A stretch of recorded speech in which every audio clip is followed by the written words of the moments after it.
Hey YouTubers, welcome to the Cyber Overwatch channel. I am Pragmatic1. In this video, I will be doing a walkthrough of HackTheBox Keeper vulnerable host. I'll provide a walkthrough of reconnaissance through post-exploitation. This will include performing port scanning, service enumeration, dictionary attack, memory dump data extraction, and privilege escalation. If you find this content informative and you are interested in cybersecurity, please like and subscribe to the Cyber Overwatch channel. Also, for more free content, please regularly check back on www.cybersec.com. Keeper is a vulnerable host created by Nightmare. The Linux OS is running a vulnerable web application and contains a variety of insecure misconfigurations, such as a weak password policy. It was created to allow users to practice ethical hacking techniques. This virtual machine is accessible from HackTheBox. I went ahead and started the target host Keeper. After launching the host, it usually takes less than a minute to start. As shown in the HackTheBox console, the target host now has an IP. I'll need to get a good understanding of what is running on the host in order to exploit the host and get root. This is where information gathering comes into play, as a good starting point is determining what ports are open and what services are running on them. I will be using Nmap for active information gathering. As opposed to other tools that are available, I like using Nmap due to its built-in network traffic sensing capability. This capability allows Nmap to throttle scans when it senses high network latency, making scans a little more accurate. I'll run the following command shown in the CLI. I'll scan all 65,535 ports using the -p- switch in order to determine what ports are open and services that may be running on them. When I browse to port 80, I get the page shown on the screen. It contains a link to keeper.htb/rt. When I click the link, I get the server not found error message, and it shows the web address as tickets.keeper.htb/rt. This usually indicates that the host name and IP needs to be added to the /etc/host file. To resolve this, I'll run the following command shown in the CLI to add the IP and host name to the Kali's host file. After adding the IP and host name to my Kali's host file, I refresh and the site displays a login page. Reviewing the page, I can see that Request Tracker web app is version 4.4.4, and it also lists the server OS as possibly Ubuntu or Debian. Now that I am able to view the site, I can start investigating the site to see what I can find. I'll start a web fuzzer, in this case FUF, as shown in the CLI, to crawl the site for hidden directories and pages, while I manually review the site. FUF completed its scan and did not find any directories or pages. Unfortunately for me, FUF didn't find anything. I opened Burp Suite to crawl the site in so I can review the requests and responses. I reviewed the page source and there wasn't a lot of useful information to exploit. I'll run a test login so that I can try to brute force the login. I'll run a test login attempt so that I can look at the request information. Burp intercepted the request. I'll send the request to intruder. Now that the request has been transferred to intruder, I'll add the section marks before and after test for both username and password. I'll select pitchfork as the attack type. I need to configure my payload, so I clicked on the payload tab. For the first payload set, I leave it to 1. And for the payload type, I leave it on simple list. For my simple list, I load top username shortlist from the sec lists directory. For the second payload set, I set it to 2. I leave the payload type on simple list. For the simple list, I click load and select top passwords shortlist from the sec lists directory. I click start attack. Now that Burp Suite has completed, I sorted the requests by length. As can be seen on the screen, most of the requests have similar lengths, hovering at around 5,000. There is one request that has a status code of 302 and a length of 332. I'll try root and password for the login and see what happens. Using the possible credentials obtained from running a dictionary attack with Burp Suite, I'll try to log in with username root and password as password. Sure enough, I was able to log in with those credentials. Doing some recon, I click admin, then users. I can see a user account named Lisa Norgard and username L Norgard. I can also see a root account, which seems to be associated with the OS based on the email address root@localhost. I click on the root account and there's really nothing interesting. Clicking on Lisa Norgard's account, in the details at the bottom of the screen are the credentials in clear text. I now have L Norgard as a username and password welcome 2023 exclamation. That could allow me to log into the target host. Let's see if I can log in to the target host with the L Norgard account. I'll run the following command shown in the CLI. I get prompted for the password. I enter welcome 2023 exclamation. It looks like that allowed me to authenticate to the target host.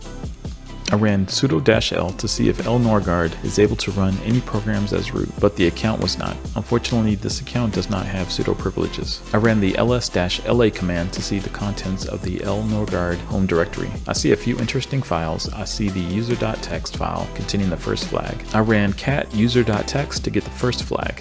I noticed earlier there was a KeyPass database and a KeyPass memory dump file. Both of these files are zipped up in the rt30000.zip file. I'll transfer over the zip file to Kali for a review, especially since the target host will not have John the Ripper installed. I did run nc command and it looks like netcat is installed, so I will use netcat to transfer over the file. I will run the following command shown in the CLI of the target host. This will allow me to upload the file to my Kali. In order to successfully download the zip file, I needed to run netcat listener with the command shown in the CLI. Looking at my netcat listener, you can see that the target host has started the session. I successfully uploaded the zip file to Kali and extracted the data to the RT30000 folder. There are a couple of things I can try. I can try to crack the KeyPass master key, which would allow me to access the KeyPass database, or I can try to extract the data from the KeyPass memory dump and see if I can obtain the master key that might possibly be cached in the memory. I ran the following command shown in the CLI. KeyPass to John is a tool used to extract the master key hash from the KeyPass database and converts it into a format that can be used by John the Ripper. I saved the hash to a file called hash.txt. To make the hash usable by Hashcat, I'll need to modify the hash by removing the passcode's semicolon portion. I can then try to crack it with Hashcat. I ran the help command shown in the CLI to find the mode I'll need to use to crack KeyPass. I found two results, but I'll go with the first one, 13,400. I ran the following command in the CLI to attempt to crack the hash. While Hashcat was attempting to crack the hash, I googled to see if there was a tool that could dump the contents of the KeyPass dump file. I found the following GitHub page. I downloaded KeyPass dump master key tool from the GitHub page. I'll try to extract the memory dump information using KeyPass dump master key tool.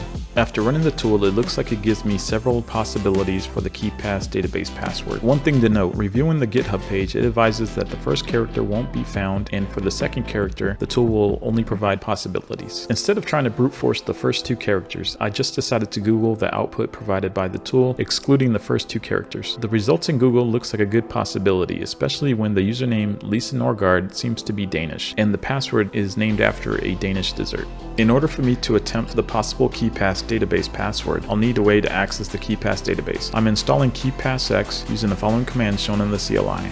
I'll run the following command shown in the CLI to open the KeyPass database. I get prompted to enter a password in order to unlock the KeyPass database. Let's see if my assumption was correct about the password dumped from the KeyPass dump master key tool. I enter the possible password obtained through the use of KeyPass dump master key tool along with Google searching. It looks like it was the correct KeyPass database password. Looking at the network folder, I can see the root account credentials along with the private key. I copied the PuTTY formatted private key to a text file and named it ID_RSA.